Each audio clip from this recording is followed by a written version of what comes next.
Kumusta kayo mga padreng at welcome back na naman sa akin channel, Barako Dos. Shout out sa Mambog Toda. Dinala ni tatay dito. Ang pangalan mo tay? Bong. Tatay Bong yung kanyang motor at naggitata na sa langis.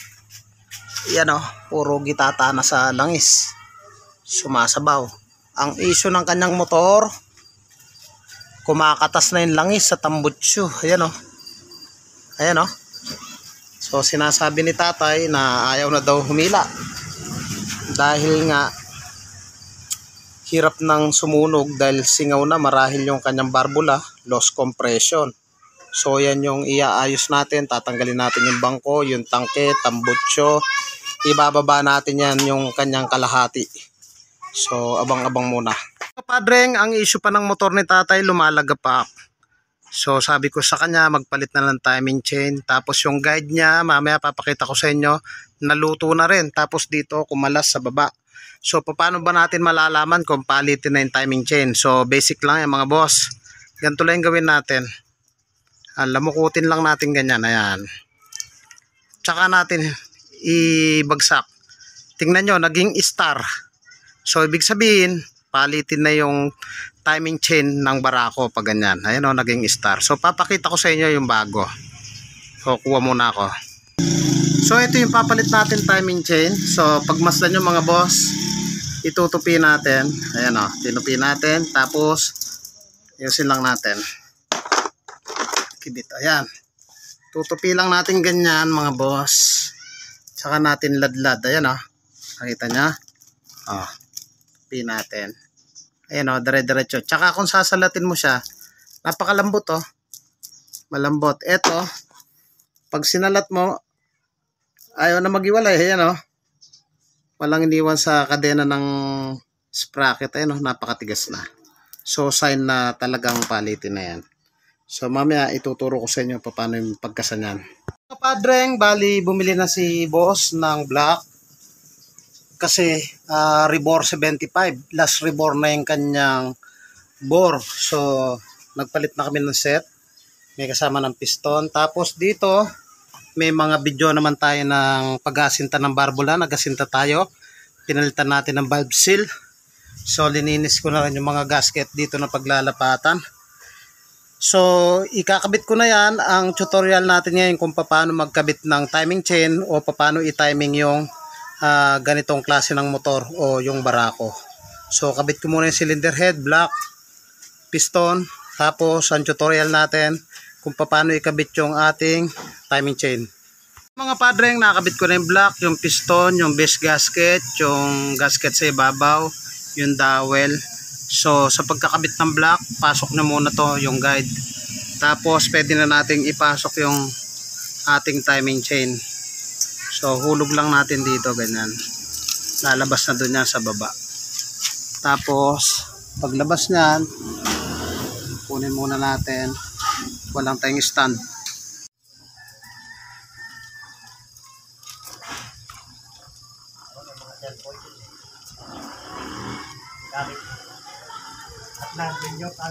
Artista ka na tayo. Mamaya.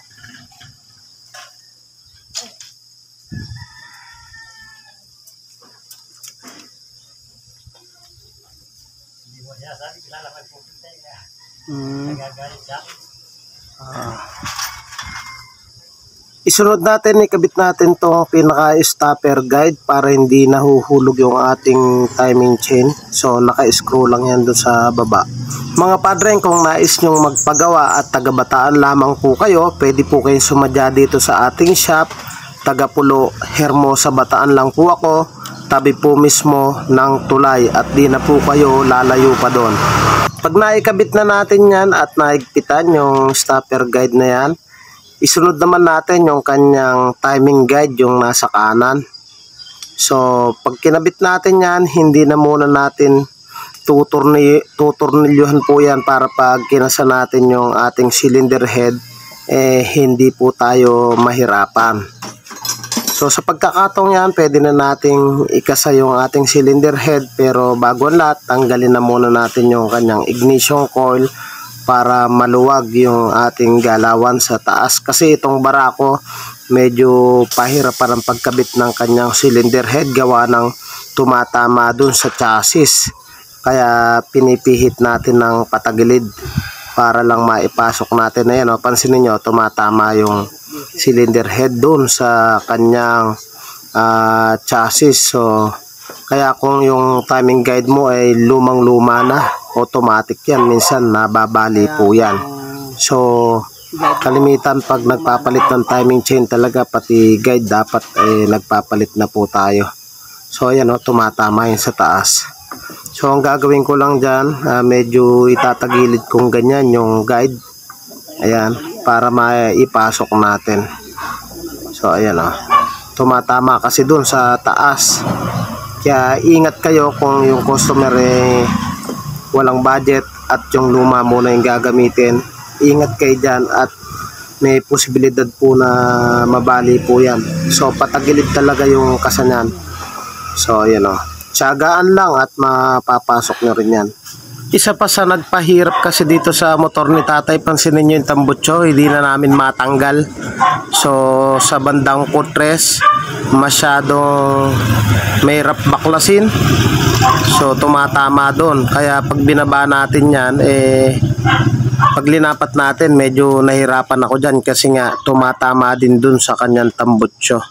So ginawa ko, pinukpok ko lang ng ganyan para lumapat, tsaka hinihila na lang yung tambutso. At sigurado naman lalapat yan basta tama po yung ating higpit dyan. So shout out kay Tatay Bong ng taga Mambog, Hermosa, Bataan. So sa kanya tong motor na to, Mambog toda siya, namamasada. At sa paghigpit ng 4 na cylinder head bolt, mga padreng, dapat yan pantay-pantay, dapat pa cross, tapat-tapatan pa cross ang higpit. So siguraduhin nyo na mahigpit yan. Kalimitan ginagamitan ko pa yan ng power handle at mahabang tubo para siguradong mahigpit na yung mahigpit at hindi na tatagas pang muli. Kung napansin nyo kanina yung akin T-wrench na 12mm, binend ko lang yon kasi kung diretso yung ating T-wrench, hindi natin mahihigpitan yan, yung tornilyo na yan, yung sa cylinder head. Gawa po ng tatama po dun sa kanyang chassis, kaya pansinin nyo mamaya, gagamitin natin yan.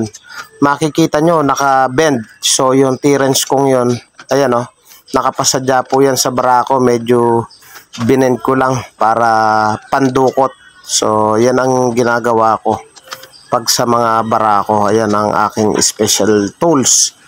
Kasi kung diretso yan, pansinin nyo, tatama dun sa chassis yung may sticker na puti. At sa pagkakataong yan, naigpitan na natin yung kanyang cylinder head bolt. Isusunod ko naman yung side bolt nitong cylinder head. So diretso po yan dun sa ating cylinder block. So 8mm po yung sukat nyan. So higpitan lang po natin yan.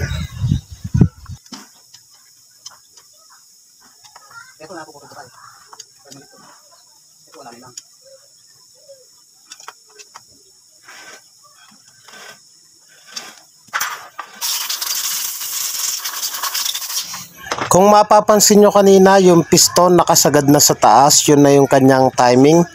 Yung kunya nakasentro dun sa gitna, kaya pwede ko nang ikabit yung timing chain. So dukutin muna natin yung kanyang timing chain at nahulog. So yung ating shafting ng sigunyal, yung kunya nakadiretso lang naman yan sa gitna. Pag nakadiretso yan, ibig sabihin yung piston nakasagad sa taas po yan.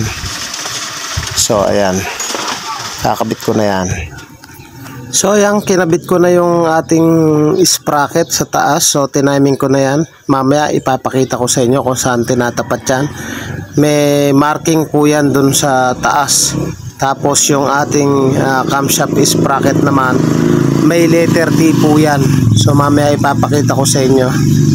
So ayan na nga, ito yung sinasabi kong letter T. Nakatapat lang doon sa marker niya doon sa taas. Dito naman sa baba, yung ating kunya nakadiretso dito. So ganun lang. Tapos kinabit ko na rin yung kanyang guide. At pwede na rin natin ikabit yung kanyang tensioner dito. Yung kanyang tensioner, so pang ano na siya, CT100. So mas mahaba po kasi ito. So pinipihit lang po natin ng pakanan yan, yung pinaka dito sa banda rito. Pihitin lang ng pakanan. Ayan, pinihit ko lang ng pakanan, tapos tornilyuhan. Tapos pag okay na, i-release mo lang yon pag nakabit mo na yung dalawang 8mm na tornilyo.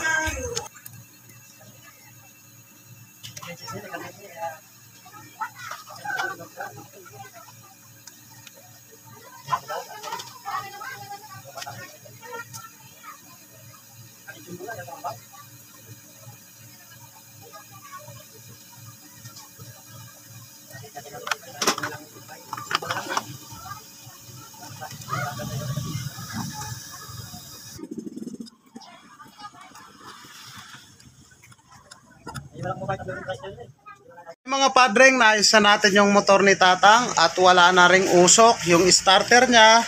Pag ini-start niya yung push button, nag-i-spark. Ngayon ang issue ng motor niya, nag-go overflow. So inayos natin yon, hinigpitan natin yung mismong starter, maluwag.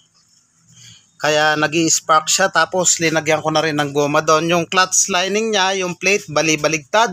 Yung idle gear niya, sira yung bushing. So napakarami, ang request lang ni tatay, usok. Pero dinamay ko na lahat para minsan ang gasto si tatay. Nagpalit tayo ng block, piston ring, clutch lining, timing chain, timing guide, idle bushing, spark plug. Ngayon, interview natin si Tatang. Tang, anong masasabi mo, Tang? Maganda na. Maganda na. Okay, shout out kay Tatay Bong ng Mambog. Isang kaway dyan, Tang. Ayan o, si Tatang ng Mambog, Toda. So, shout out kay Hener ng Burgos, Soliman. So, ito na yung motor ni Tatang at ayos na, ayos na. Mga padreng, kung nagustuhan mo yung ganitong tutorial at bago ka pa lang sa akin channel, huwag nyo pong kalimutan na paki-like, paki-subscribe at paki-hit na rin po yung notification bell para updated po kayo sa mga videos na ilalabas ko.